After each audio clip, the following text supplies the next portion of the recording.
is not obstructed. So first thing you're going to do is, okay, after the scene is secure, you secure the massive bleeding. Okay, is the person conscious? Hey, are you all right? You know, that's the first question. Or talk to your patient. Communicate. You want to see if they're conscious. So if they're responding to you, you know they got an airway, you know that they're conscious times 3, and that they have a patent airway and they're not hypovolemic, which means that you don't have a whole lot of blood in your body. Okay. Say the person's not conscious. Okay. First thing I'm going to do is I'm going to clear the airway. I'm going to look in. I'm going to open up the mouth. Okay. Tilt the head back. Open the mouth. Okay, get my gloved hand in there. Check for any obstructions or anything like that. If there is any, clear it. Okay. If there's any fluid in there, okay, try turning them to the side. Okay, into the recovery position. Okay, if the fluid comes out, they start breathing. Great. Okay, if they're not breathing, try to get as much fluid as you can out, and then go back and you're going to apply your nasal pharyngeal airway or oral airway, okay? What you're going to do is you're going to have gloves on at this point. You're going to apply your lubricant, okay, to your nasal pharyngeal airway. Take your finger and spread it out, lube it up, okay? And what you're going to do, your goal is to take this long part here, goes right along the septum. So if you're going to go on the other nostril, you're going to go this way. If you're going to go into the right nostril, you're going to go this way. Okay? And what you're going to do is you're going to follow the septum along, and with the least amount of resistance, which means you're not going to push until you injure your patient, which will cause more bleeding and obstruct your airway. The least amount of resistance. So if it needs a little twist to turn around to go into the proper way, help it go that way. Okay? Don't fight it. So you're going to go in, you're going to stick her in to that way, and then you're going to give it a little twist to let it go and follow the airway and get it down as far as you can. And you twist it, the twist should be to the outside of the head, correct? Outside of the head, inside of the, yes, outside of the head is the best way to go. That's where it's going to follow the path. And then you're going to tape it down without obstructing to the head. And that's how you're going to end your pharyngeal airway, because you do not want that thing coming out while you are making moves. Okay? That's the best way to secure the airway. Okay? The next thing you're going to want to do is do an assessment. You're going to go check the neck. Make sure there's no injuries to the neck. That the windpipe is straight. It's not deviated. Okay? And you're going to check the lungs. You're going to check over here. You're going to take both hands and you're going to hold both sides. You're going to look, listen, and feel for breathing. Okay? If they're breathing on their own, that's great. You don't have to do anything else. If they are not breathing and you are in a TCCC situation where you are in a combat situation, we are not doing CPR. If you are in a medical situation, I'm going to show you how to deal with that. You take it. You could do with a CPR shield. Okay, I got these for about $1 each. You take your CPR shield. You take this out. That's got a little one-way valve that goes right over the person's mouth and ears and will cover. Okay. Who'd you get this, Jerry? Bulldog. But it'll go on like that, right over their ears, and you can use that as a barrier, because sometimes when you are doing CPR, they vomit. Yes. So what you want to do is, when you come in here, you're going to, for a medical situation, you're going to lift the chin, tilt the head, make a C, grab with your 3 fingers underneath the jaw, and you would squeeze, and you would and that's how you get air out.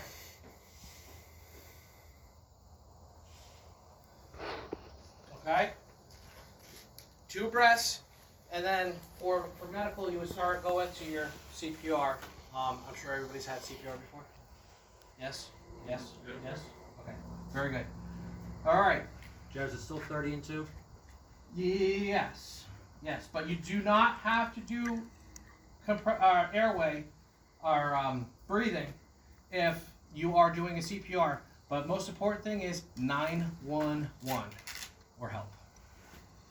Okay, to apply, let's say we got a gunshot wound over here, okay, and we're going to apply a high fin chest shield. Okay, we're going to expose the chest.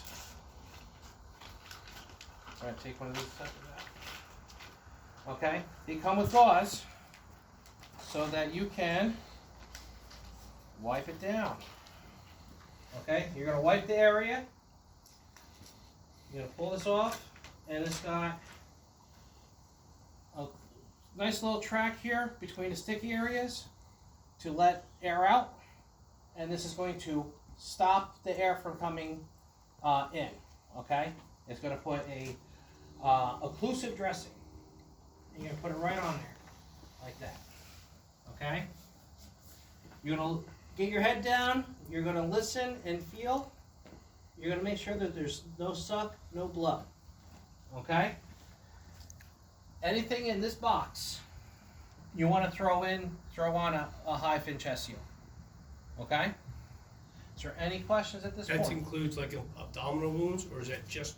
That's like, not abdominal wounds. Abdominal wounds, you're going to be looking at less bleeding. Mm-hmm. You're going to want to put a 5x9, and you want to put or pack it. Okay, if there's some major bleeding, you want to pack it, but you want to move them quickly. Mm-hmm. Okay, anything in this area is going to bleed out in about 30 minutes if you don't put pressure and a bandage on it. I've heard about like having to burp the chest seals every Yes. so while. So, if you have a conscious patient and you applied this to your conscious patient, okay, your conscious patient is going to be like, oh, I got some difficulty breathing. Or, if they're unconscious, it's going to feel like a drum on the side. Like a what? A drum. It's going to be tight. It's going to be super, super tight, like the... Well, they'll start to gasp too, right? Yeah, they're going to start gasping, and a late sign is that you're going to see the trachea deviate away from the area that's full. Okay, so everything that's full of air is going to start pushing away from that site. Okay, so what you want to do is you want to take your little tab here. You want to pick this up very gently. Let it burp, and then cover it back over. Okay, that's for a tension tension pneumothorax, not hemo. Hemo is the one that's filled with blood. Correct. Right. So, and then the other thing you could do is apply a needle decompression. Okay, these come with. Just like this, it's a 3.5-inch needle.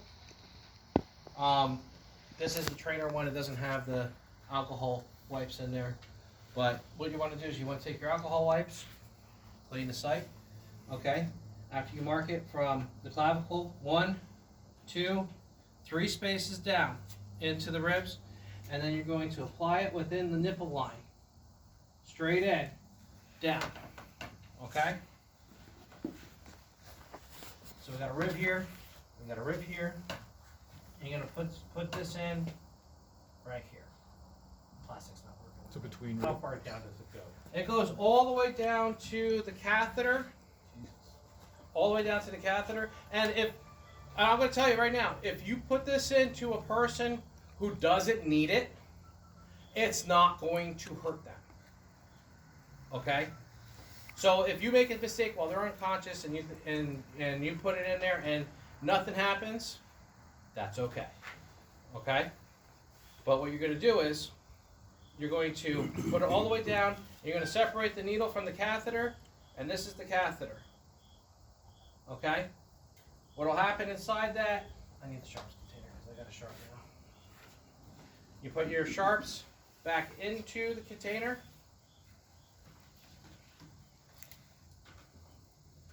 Okay? So what will happen is, when the lungs reinflating, it'll start to do this, and it'll kink. So what you can do is you turn it a little bit, a quarter turn, every assessment, which is about every 2-3 minutes, and that'll allow the air to start flowing again. So it might move it a little bit so that it gets a better angle. But this is what the catheter looks like here. You can pass it around. Sometimes they'll get clogged. And then what you would do is, if you had a stop bag, you would have a 10cc cylinder, 10cc syringe filled with a little bit of saline, and you can flush it into their 10 cc's. Okay? That's to let blood out of the lungs. If it's got blood, you need a different tube. Okay. So And that's beyond the scope of what we have here, that you're going to be able to do out in the field. So is this more like a collapsed lung? This is a collapsed lung, yes. Okay, all right. That's a tension pneumothorax. Tension, got it, okay. Yes. And you want to go down between the second and third rib. So if you feel on yourself, okay, you have your clavicle here, okay? That's your first intercostal space between the clavicle and your first rib. You go down to the next one. That's your second intercostal space. You go down to your next one. That is your third intercostal space. That is between your second and third rib. That is where you want to go. That is ideally the best place, because in this center area here, you have a whole lot of arteries, you have a whole lot of veins, you have a whole lot of heart stuff, things that do not need to get punctured. Okay? So you want to be over here in line with the nipple. But it's between the second and the third. Between the second and third rib. Yes. It's your third. If you can't feel your ribs, then you shouldn't be doing it on yourself anyway. Okay. It's been a long time since I've been married. So yeah. So between the second and third intercostal space. The other site that you could use, go ahead, pass it around. The second site you could use is the fifth rib, okay? So we have our third rib here, okay? We're gonna go down here, second, third, fourth, fifth, right about here, okay? You can go between that fifth rib and fourth rib on the side here, and this is not a very ideal space, especially if we're lifting and moving, because one, you need the arm out of the way, okay, which Andy doesn't have any arms. But number two is, when you're moving, we're moving with one of these stretchers. This is our Pocono Max stretcher, okay? So you're gonna be like this, and you can see that the arms are gonna get sucked in, which is not ideal for that site. But that's only if you have to. If you're still in a combat situation, you still got combatants around, and you got to keep armor on that person, and you need to do a needle decompression, that is a great site to go if you still have armor on. Okay? Any questions? Yeah, I have one on the Go ahead. Heflin seal. When you put the first one on, how would you roll? Do you have to roll them to check to see if there's an exit? If it's a gunshot wound, Yeah. to see if there's an exit on the other side. Should Yes. you roll them, or how do you do That's that? done after you go. If you're done and you're treating hypervolemia, you want to go and check the back. Usually, you want to take your hand, okay, and check for blood. Okay, and this is why the purple gloves come in hand better than these black ones, because then you can see the blood better on the purple gloves. Okay, and if you see something, you want to roll them into a recovery position, and then you want to apply your hyphen chest seal to the back, which is not going to work out well in this one. Okay? Okay, question. I got answers. If the exit wound, the bullet took a turn, hit something, took a turn, and is exiting below the chest cavity, you're not worried about a chest seal on that at that point? If it's sucking or blowing, put a chest seal on it. Okay, so even if it's a little bit lower, it's If it's a still- little bit lower of the box, put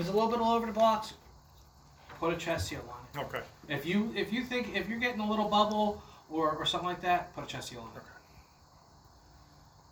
Yeah, they don't always go in a straight line. No, they don't. I've seen. Like I said, I went to one in East Orange where a guy got shot in the foot, and the bullet ended up here.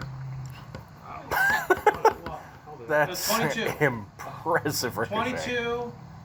22 hit him in the foot, and I'm like, why is he having difficulty breathing? He got shot in the foot. Nope, it hit the bone, went right through his leg, and got stuck here. Which is why you need to reassess your patients, and you want to go through your DCAT BTLS, which is looking for deformities, contusions, abrasions, penetrations, burns, tenderness, and lacerations. That my patient was conscious, and he hurt everywhere, but only where the bullet tracked through. So that's where I got the indicators for that the bullet got up here. Okay? And there was all sorts of bruising all the way along his leg, going all the way up. There's even an exit and re-entry wound here. Wow. Yep. That's a hell of a 22. It was messed up, yeah. But that's, gangs and stuff like that. It was on a mission, but we got him to the hospital. I don't know how he ended up. But, like I said, OODA loop is part of this entire equation of observe, orient, decide, and act. You need to be constantly working on this situation and not hyper focused. Let's say we got a bullet wound in the foot, right? Like my patient, you got a bullet wound in the foot. You're not, instead of focusing on that foot, you got to look at the whole picture. You got to reassess the whole picture and keep an eye on it. Now, where would a person such as myself acquire all of this equipment? BearIndependent.com for the most of this stuff I got from BearIndependent.com and I got the whole trainer kit from BearIndependent.com. Okay, the needle decompression. If you need to get a needle decompression, North American Rescue. North American Rescue is where you're going to get your needle decompression. Bear does not sell them separate. But I built a kit. I built a kit. I'm well over $250 on my kit that I have built from scratch. I mean, his kit's far better in price. 200. I think it's $200 for the Bear Fact. Bear Fact and $170 for the bare minimum. Right. Cheaper if you're a Patreon member. Hmm? You get that discount if you're a Patreon Yes, if member. you're a Yes. patron, you can get Patreon 10, Patreon 10 and get 10% off. He's got another one now too, a little And more part of your advanced. kit's attachment. definitely 2-inch tape. You want 2-inch tape because it's compact enough for a kit. You got a lot of surface area to hold on to sweaty, bloody, grimy people. Right. Okay? On top of that, if you need tape and you have time for smaller tape, all you have to do is take this tape and rip it in half. And now you got smaller tape. Okay? And you should have buckets of glove tape and gauze. Buckets, like I got buckets of gloves, tape, and gauze. Absolutely. Because let's say we come out of this situation, let's say we got a minor leg wound, okay, that we treated and we packed, and now it's not so bad, so we're take off the tourniquet, and the hospital is being blocked off by the military, whatever, and you need to do some long-term care. Well, that wound needs to get cleaned and changed regularly. Oh, one thing I forgot to mention about the Z-Gauze. The Z-Gauze, this one does not have it, but when you take it out of a kit for the quick clot, there will be a blue line down it. Do you know what that blue line is? No idea. The ladies know. It is to be picked up on an X-ray for things that are put into the body, so that it is not left there by surgeons. There's a blue line on these things when you get these. When you open up a quick clot that's for wound packing, it's got a blue line. Everything, all of them have it. It is to be detected underneath an X-ray. Okay. Yeah, that's why the tampons got a little blue line on them. Back in the early 2000s, we used to stick them into wounds to stop bleeding before we had all this cool stuff. Oh yeah. We used to stick tampons in. They say don't do that no more, but In a pinch. in a pinch, in East Orange, we were putting them in wounds. I have a question regarding medical kits. I guess, is this the bear kit, the one up here? No, this is not the bear Oh, kit. okay. This is the one I put together. I'm almost at $300 in this kit. Sure, so I guess my question is, what do medical professionals use as far as medical kits for treating traumas like this? I assume that Bear is not the first person to ever put together a kit like this. There's Okay. tons of kits out there. You can get them all Yeah. over the place. Okay. They'll range anywhere from $300. I've seen kits up to $1,000. I know that Bear's kits are being used by Special Forces and SOG guys now.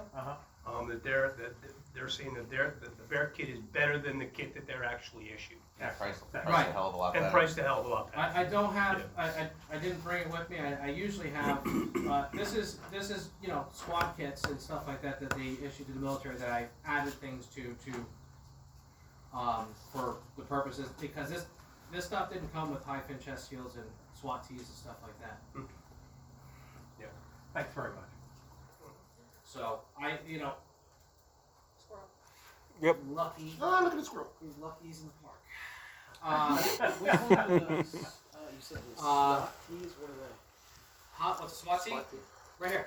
This is a SWAT tee right here. This is definitely this is another type of tourniquet. Okay. This is great for children, small arms, or even additional to a pressure dressing. Okay. SWAT tee And it's not as bulky as a cat tee. Yeah, no, You carry it no. around in your pocket. No, and a rat tourniquet will work too, but like I said, we're going to be lifting and moving. Okay, when you have a tourniquet on somebody's arm and they're in this, you got a high chance of knocking that rat tee, loose. Yeah. And and Jerry's always famous for saying, if you carry a firearm, you should carry a tourniquet at all That's- times. that's Period, right. End of story. End of story. So, If you're carrying a firearm, you can't. Huh? The bigger ones, the blue one and the one you carry, that's a rat tee. No, the one that he showed us is a cat. Oh, Combat cat. application That is, tourniquet. the blue one is a trainer cat. This is, and that's so that we can know the difference between training and actual life application ones. right. But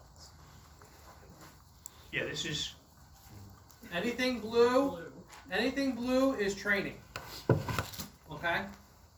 And I will have, like I said, anybody that wants to come ask me questions, anybody who wants to learn some more, I have answers and I'm willing to teach you. Okay? But you guys should be taking, like this stuff like here, add more to your prepper notebook that you have at home. I just picked this up, prepper classroom, and I'm just going to keep adding to your homestead notebook. right. Cool. Questions for Jerry? Okay. If you've got questions, feel free to talk to him. JBullfrog09 Yeah, at Gmail. get his email address. JBullfrog09 at Gmail. Correct. J Bullfrog? JBullfrog09. Ba-dum-bum. Okay. That's a great handle. I never understood a single word he said. Dude, awesome. Next time we're going to go over respiration, circulation, and hypothermia, and we should be all set for March before November. Yep. Jerry's plan is to have us as fully functioning redneck medics as we can be before the election. Well, I mean, if we're going to be rednecks, where's the leather belts and duct tape? You can carry those, feel free. If I get shot, don't let Jesse work on me. But definitely, if you guys are going to have a group or a mag at your own locations, get a stretcher. Yeah. Get a stretcher, because improvising a stretcher, yes, we can do that. We were all taught that in Boy Scouts, Girl Scouts, or whatever. But nothing compares to actually having handles and things to hold on to. And you can even hook this up to the ATV, strap them in with a couple of tourniquets, and run down the road with an ATV to drag them out if you need to. If you're by yourself, obviously. Okay, get yourself a stretcher for your mag. Get Mylar blankets.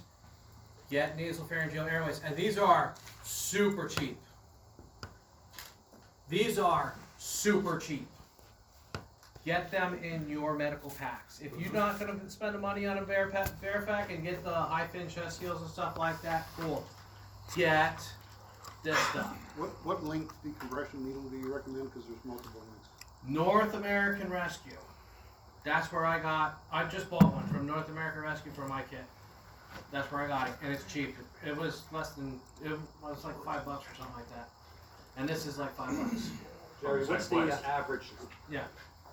The average diameter, because everybody's different. Okay, so you want to look at 14 French. That's what this is, and that's a pretty big needle. Okay, you guys all held that. This is or not the 14 French. This is a 14 gauge. French is the nasopharyngeal. This is a 14 gauge. They come bigger in a 10 gauge. Do you really want a bigger needle in your body? I don't think so. So the lower the gauge is, the bigger the needle is. Yes. Yep. Yes. Like pipe shotgun. Right. So, like I said, in this one, you can go, this is for an average up to 6 foot tall. Okay? What size is that, Jerry? 28 French. 28 French. This is the average one that comes out. If you want, and when you buy them from North America Rescue, they have your Goo. your Lubricant. your fun lube, hot glued to the back of it, and it's there, and it's available for you, and it's ready to deploy when you go to deploy it. Okay, 28 French. That is the average up to a 6 foot tall male. If you're over 6 foot tall, you might want to consider getting a 26 French for your kit. 26 French would be if you're over 6 foot. And if you got smaller children, I would go with a 30 or 32 French. To get a variety. If you want to get a variety, yeah. If you got a various family, yes. Especially if you got a multitude families going to your homestead. Right. Well, I got 6 foot. I got my one son is 6 foot, and my other 2 kids are 5 foot flat. So I got a couple of different large and small. Is it a matter of just cutting it down, or is it diameter that you're concerned with? And there's a couple different things for the pharyngeal airway. Okay, it is the length, and it is partially the diameter. The ones that are bigger in size, which would be like a 20, you go down in size, the same as wire. So a 26 gauge is going to be wider, and a higher French is going to be tighter diameter, especially for smaller children. But you would measure between the corner of your mouth and your ear, and that gives you a rough idea on what's going to work for that person. Corner mouth to the corner of the ear. Can it be too long? Huh? Can it be too long? Too long is okay. There's another thing I don't have here that you could do in the field that you don't need necessarily a whole lot of medical training for, which is a king pharyngeal airway. Everybody ever hear of that? Okay. So that's basically like a tube that goes into the mouth, and it's got something like this. Okay, that goes. It's a lot smaller, but it goes into the mouth and it sticks up against your pharynx inside your throat. It's the plastic thing with the curl. It's at the got a end. big curl. Yeah. It's got a big curl into it here. I've seen them. Where'd my paper towels go? Right over here. Okay. So let me give you a quick and dirty.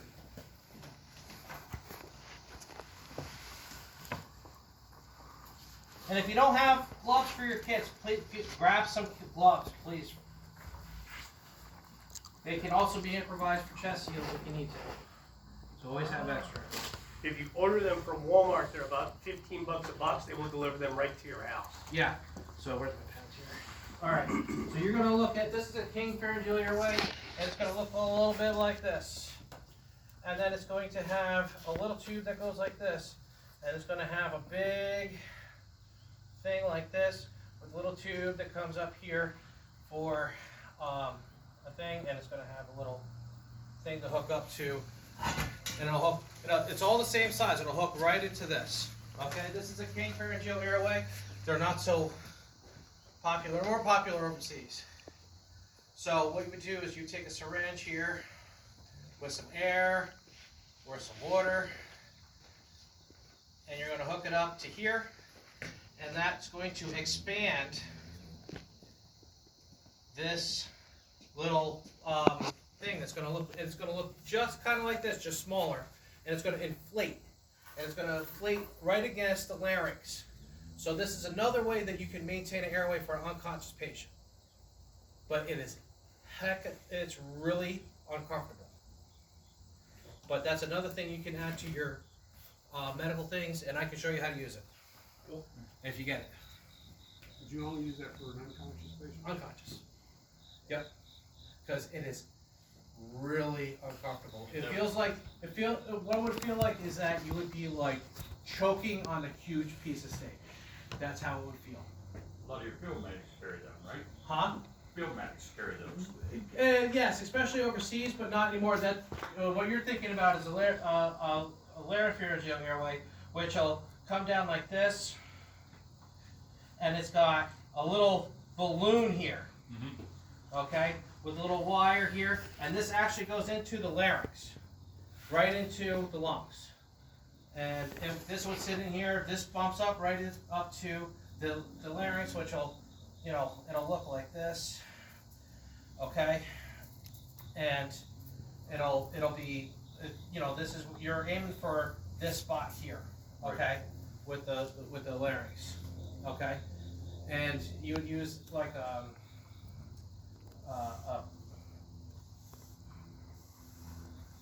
gosh darn it, why is the words not coming to me?